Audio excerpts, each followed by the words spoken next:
Morning, જય શ્રી કૃષ્ણ. આવી ગઈ છું હવે મારા સસુરજી પક્ષમાં અમારા ઘરે, કારણ કે અત્યાર સુધી તો ત્યાં હતી મારા પપ્પાના ઘરે કાનો હતો ને એટલે, અને હવે બધાના ઘરે અહીંયા બાકી છે જવાનું, એટલે મેં તો જાઉં ને તો બધા ઘર લઈ લઉં અને પછી થોડીક શોપિંગ એ બાકી જ છે હજી. અહીંયા આવીએ ને શોપિંગ પતે નહીં અને બધાના ઘરે ના પતે. ત્યાંથી આવીએ ને ત્યારે અમે એવું નક્કી કરીને આવીએ કે બધા એકસાથે મળી લઈશું, એટલે કોઈને ઘરે જવું નહીં એમ. પણ તો એ પાછું છેલ્લે તમારે બધાને ઘરે જવાનું હોય જ.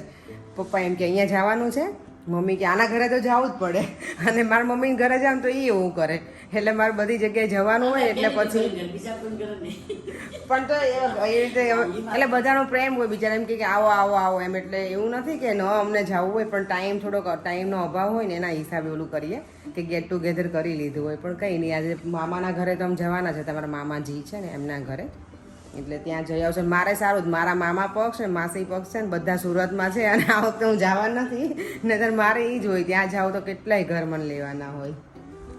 તો હવે આજે મમ્મી જ્યાં કહેશે ત્યાં અમે જઈશું અત્યારે, હે ને મમ્મી? હા, મામાના ફઈના ઘરે અત્યારે જઈ આવશું. જેટલા ઘર મેં તો લેવાય ને એટલે આજે હું આવી છું ને તો લેવા જ મળીએ, પછી એવું નહીં ટાઈમ વેસ્ટ થાય અને ક્યાંય જઈએ નહીં, કારણ કે શોપિંગમાં તો અહીંયા મમ્મીને ઘરે આવું ને એટલે જવાય નહીં, મમ્મી એટલું ચાલી ન શકે અને પપ્પા જ છે, એટલે અમે બે તો ક્યાં જઈએ. એટલે હું ત્યાં જાઉં ત્યારે કોઈને લઈને જાઉં મમ્મીને ઘરેથી. અત્યારે હું અને મમ્મી બંને મારા ફઈજીના ઘરે જવા નીકળી ગયા છીએ, અને આ છે ને ઓટો રિક્ષા ચલાવે છે ને ભાઈ, મમ્મીના એના પ્રાઇવેટ છે, એટલે ગમે ત્યારે એમને જરૂર હોય ને ત્યારે આ ભાઈ જ આવે એમને બધી જગ્યાએ મૂકવાને લેવા, તો સારું છે ને મમ્મી? પપ્પા હવે આમ પણ એક્ટિવાને એવું ડ્રાઈવ ઓછું કરે, કે દૂર જવું હોય ને તો એટલે મમ્મી અમને જ બોલાવી લે આ ભાઈને. તો પપ્પાને કેટલા બે બહેનો છે, એટલે આ અમારા નાના ફઈજી છે એમના ઘરે જઈએ છીએ.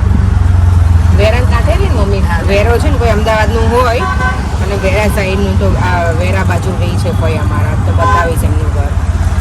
જો આ વેરો છે, વેરાનું કંઈક ખોદાય છે, અહીંયાનું કામકાજ ચાલે છે, રોડ બને છે અહીંયા આગળ. સારું ને મમ્મી, પેલું ગંદુ કેટલું રહેતું હતું ને પહેલા. આમાં જવાનું તો અમાર ફઈ છે, પરેંગના ફઈ છે અમારા. ફુવા ક્યાં? જય સ્વામિનારાયણ ફઈ. જય સ્વામિનારાયણ. જય શ્રી કૃષ્ણ. તો આજના દર્શન સ્વામિનારાયણ ભગવાનના.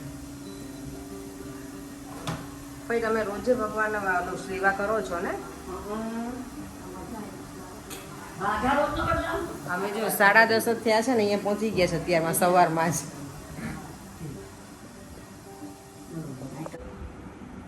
ફઈ છે ને એનો નાનો છોકરો છે ને એ ઓસ્ટ્રેલિયા છે, સૌથી નાના છે ને સાગરભાઈ ફઈ, એ બંને જણા ઓસ્ટ્રેલિયા છે ને બે છોકરીઓ અહીંયા છે, એટલે એકના ઘરે અમે જઈશું ને ત્યારે એ તમને વિડીયોમાં બતાવીશ. બીજા તો સુરતમાં રહી છે, એટલે આ વખતે કોઈ જવાનો પ્લાન નથી સુરતમાં, પણ અહીંયા હિરલબેનના ઘરે જઈશું. હા, એ તો લાસ્ટ ટાઈમ આવ્યા ને ત્યારે એમને ઘર બતાવવા કહેતા હતા બહુ અમને, એમણે નવું ઘર લીધું છે ને ત્યાં. હા, એટલે ત્યાં અમારું હોલિડે હોમ છે, ત્યાં અમે લોકો હોલિડે કરવા જવાના છે એક દિવસ માટે. હું મમ્મી છે ને શરબત પીએ છે લીંબુના ગરમીમાં. ચીયર્સ હું મમ્મી કરીએ છીએ. સારું, ચલો આવજો હવે, હો ને? જય શ્રી કૃષ્ણ. જય સ્વામિનારાયણ. ફુવા તો મળ્યા નહીં, પણ કંઈ નહીં, હવે ઘરે પાછા મળીશું. બહાર હશે જોઈએ હવે. ભાઈના ઘરેથી નીકળી ગયા છીએ અમે, અને હવે મમ્મીના ભાઈના ઘરે, એટલે મારા મામાજીના ઘરે જઈએ છીએ. એ ક્યાં રહી છે મમ્મી મામા? આપણે ગોકુળ. હવે મને ખબર નથી એક્ઝેક્ટલી એરિયા તો, પણ ત્યાં રહી છે. આ નિકોલ અમદાવાદ છે કંઈક, જો આ કોઈનો એરિયા જાણીતો હોય તો કહેજો. બહુ બધા અલગ અલગ પેલામાં જઈએ છીએ.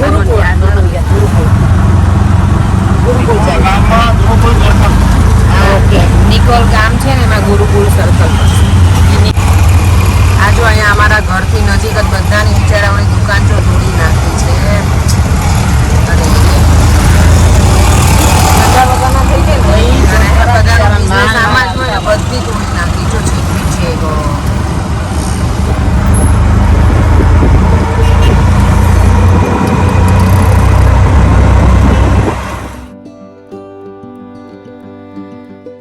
જો આ મામી છે અમારા, મોટા મામી છે. કેટલા વર્ષ છે મમ્મી મામી તમારા? 80-85 85 પૂરા થઈ ગયા. ઓ બાપરે 85 વર્ષ છે તો એ મામી બધું જ જાતે કરે છે એટલે 85 અમારા માટે તો ખબર નહીં એટલા વર્ષે આમ આટલું કરી શકશું કે નહીં. મામી તો મસ્ત બધું જ કામ કરે એમની જાતે જ. હે મામીનો 85 નો બર્થડે કર્યો હતો. 86 થઈ ગયા. મામા ને મામી બેઠું. હે મામા ને મામી અહીંયા એકલા જ રહી છે. ભાઈ છે એ સુરતમાં છે એટલે જો આમાં મામાજી છે. જય શ્રી કૃષ્ણ મામા. મામા સાંભળતા નથી. હા એટલે એ સાંભળતા નથી. મામા ને મમ્મી એટલા વર્ષ તો હશે ને 85 મામીના છે એટલે મામા 87 વર્ષ અરાઉન્ડ તો છે જ. પહેલી વખત બપોરે હું કરી અહીંયા બધા ઘસઘસાટ સુઈ ગયા હતા. મમ્મી મામી અને મામાએ સુઈ ગયા હતા. અમે લીધું ને પછી અમારે અહીંયા કોઈ જમવાનું પ્લાન હતું નહીં પણ આવીને મામી અહીંયા અમને રોકી જ દઈ ગમે ત્યારે આવે ત્યારે. એટલે અમે એમને કીધું નહોતું કે અમે આવવાના છીએ પણ આવ્યા ને એટલે મામી કે ના રોકાઈ જ જાઓ. અને પછી તડકોય બહુ હતો એટલે મામીએ બનાવી નાખ્યું ભાત વઘારેલા ને એવું તમે લોકો એ જ ખાતું અને પછી સુઈ ગયા હતા. તો અમે અત્યારે જ જાગ્યા. પહેલી વખત હું બપોર સુધી ત્યારે જ્યાં નથી બપોર સરસ ઊંઘ આવી ગઈ. રાતની ઊંઘ ચડી એ પેલા એવું કે ખાઈને હા તો મને મજા આવતી ને ખબર મારે સવારમાં. નવું ઘર હતું ને એટલે બહુ મજા. તો અત્યારે અમે લોકો જવા નીકળી ગયા છીએ મારા કાકાજી સસરાના ઘરે. નહીં મમ્મી? આજે અમે કેટલા 2 ઘર તો લીધા સવારમાં. મારા મામાજીનું ઘર, ફૈજીનું ઘર અને હવે કાકાજીનું ઘર. એટલે ધીમે ધીમે મેં તો એક દિવસમાં 2-3 ઘર તો લઈએ જ લઈએ તો જ પૂરું થશે.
ભગવતી સ્કૂલમાં ભણેલા છે તો કોઈ ભગવતી સ્કૂલના સ્ટુડન્ટ હોય તો કોમેન્ટ કરજો નીચે કોમેન્ટ બોક્સમાં.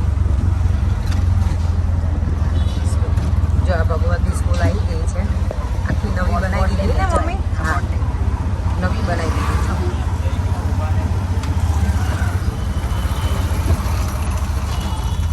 અને અમે લોકો અહીંયા બાજુમાં જ ફ્લેટમાં પહેલાં રહેતા હતા મારા સાસુ. પર એમને ગમશે હો મમ્મી ભગવતી સ્કૂલ જોવે ને એટલે દેવ અમને કહેશે કે અમે બધા આમાં ભણ્યા છે બધા આમાં જ પડતા. અને મારા કાકાજી સસરા રહી છે ને એ છે સેતુબન.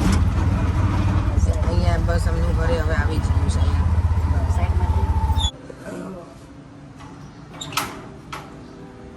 જો કાકાના ઘરે કેટલા પ્લાન્ટ છે. એકદમ ગ્રીનરી ગ્રીનરી છે અહીંયા ઘરે. કાકી કંઈક કૂક તો કરે છે, સ્મેલ આવે છે.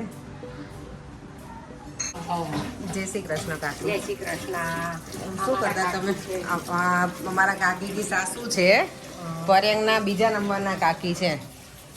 ના પહેલા નંબરના કાકી ને મમ્મી, બીજા તો પેલા કાકી ને. હા અને હા ત્રીજા નંબરના ગામડે ગઈ છે કાકી. એટલે જો કુકિંગ શરૂ કરી દીધું છે. દાળ બનાવી નાખી છે. કાકી શું બનાવી? કોબી અને કાકા તો ઘરે નથી લાગતા અમારા. કારણ ઘરે ઝૂલે ઝૂલવા બેસી ગઈ છું. આવો ઝૂલો મને વધારે ગમે. ઘરમાં હોય ને તો ગમે ત્યારે ફ્રી થઈએ તો બેસી જવાય. મૂકાતો હશો પરીને છે એમ તો ત્યાં હોય મને, પણ એટલી જગ્યા તો હોવી જોઈએ ને આવું ઝૂલે ઝૂલવા માટે. હોલમાં મૂકો તો ક્યાં ઝૂલવું મારે?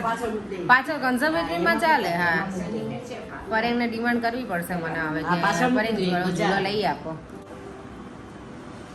જો કાકાએ ઘર સરસ કાકીએ બંને ડેકોરેશન કર્યું છે. આ કાકાને એક જ છોકરો છે ને, એ છે ઓસ્ટ્રેલિયા, સનીભાઈ. હિચકે હિચકવા બેસી ગયા ને મમ્મી. જો કાકીને હું કહું છું તમારે ઓસ્ટ્રેલિયા નથી જવું કાકી, તો કાકી કહે છે કે મારે જવું છે પણ દવાખાનાના કામ પૂરા થાય તો જાઓ ને કાકી. કાકાજીના દવાખાના પૂરા થાય તો કાકી છોકરા પાસે જાય.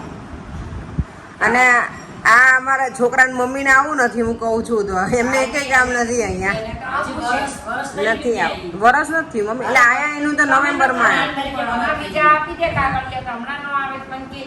કીધું અમે, ભાઈએ કીધું એમને, પૂછો મમ્મીને કે ના પાડી.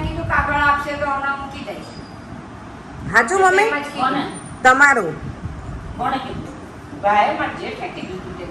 લંડન નું કે છે.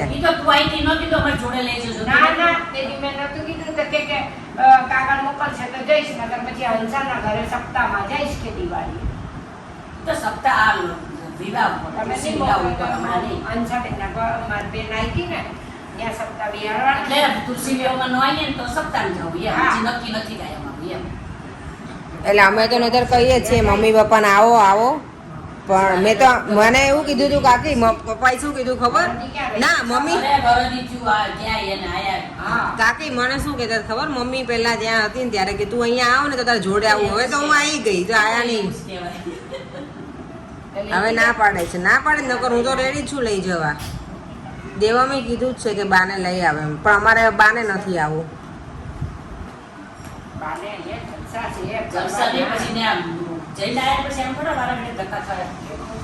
ત્રણેય સાસુ વહુ છે ને પ્રતિકની શાક માર્કેટ છે ને એમાં જઈએ છીએ ચક્કર લગાવવા.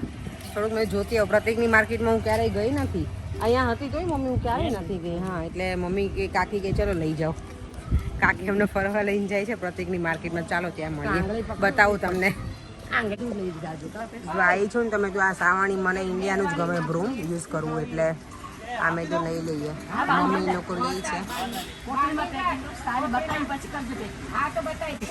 જો આયા હતા શાક માર્કેટમાં અને વાસણ લેવા આવી ગયા.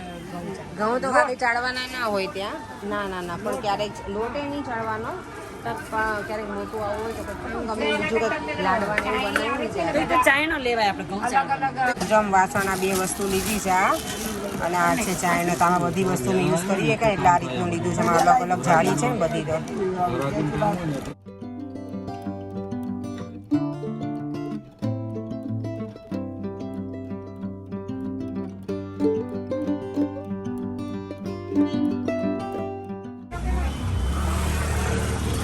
માર્કેટમાં આવ્યા છીએ ને, પાણીપુરી ખાવાની એટલી ઈચ્છા થઈ છે ને, પણ હવે નથી ખાવી. મમ્મી કે ખાવી છે? હે મમ્મી? મમ્મી કે ખાવી છે પાણીપુરી? ખવાય ના ના, ગરમી નથી મને ખાવી હવે. મને ખાલી ઓલી તાજ વાળી આવે ને એ મળે ને તો એ ઈચ્છા છે. અહીંયા મળે ભાડે લઈ લઈ. આ બનાના વેફર અહીંયા ફ્રેશ બનાવે છે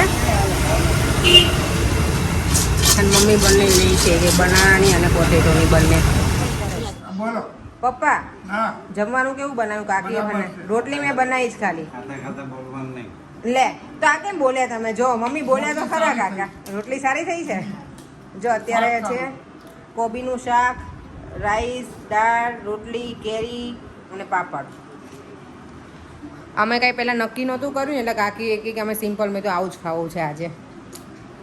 ચલો તો લાવો કાકી, હવે હું રોટલી બનાવી દઉં ફટાફટ. બીજી ગરમ ગરમ રોટલી ખાવા બધા. ચાલો અહીંયા ઇન્ડિયામાં રોટલી ખાવા બોલાવ કોઈ નહીં ગમે મમ્મી. ઇન્ડિયામાં રોટલી ખાવા બોલાવે છે, કંઈક બીજું સારું ફરસાણ ખાવા બોલાય એમ કહેશે, પણ આ ગરમીમાં ખાવાની ઈચ્છા નથી. કાકીએ કીધું મને કે તને કંઈ બીજું ખાવું હોય તો બોલ, પણ અમે કીધું ના ના, અત્યારે ગરમી છે તો આ સિમ્પલ જ ખાઈએ. નહીં મમ્મી? આટલા દિવસથી બધું અલગ અલગ ખાઈએ છે ને, પેટમાં ગડબડ થઈ ગઈ છે. થોડુંક સારું છે અત્યારે કઈ. હા આજે સારું છે. પાણીપુરી ખાવાની બધાએ ઈચ્છા તો બહુ કરી, પણ અમે ખાઈને ના આવ્યા, અમે એમને મજા આવ્યા છે. હવે અમે લોકો બેસી ગયા છીએ. પપ્પાએ કાકાએ બે રામ લખાને જમી લીધું. હવે અમે લોકો બધા જમવા બેઠા છીએ. હા સીતા ગીતા. ચાલો જમવા. લાડવા પરેંગ જો કાકીએ લાડવા રાખ્યા છે. કાકી તમને યાદ કરે છે કે પિન્ટુન બતાય લાડવા. થઈ ગયા છીએ. કાકાના ઘરે હતા તો જો કાકી તો આરામની પોઝિશનમાં આવી ગયા છે. મમ્મી બેઠા છે, અને હું પણ. અને હવે આ વિડીયોનો એન્ડ હું અહીંયા જ કરું છું. જો તમને આ વિડીયો ગમ્યો હોય તો લાઈક, શેર અને સબસ્ક્રાઈબ કરવાનું ભૂલતા નહીં. ફરીથી મળીશું નવા વિડીયો સાથે. બાય.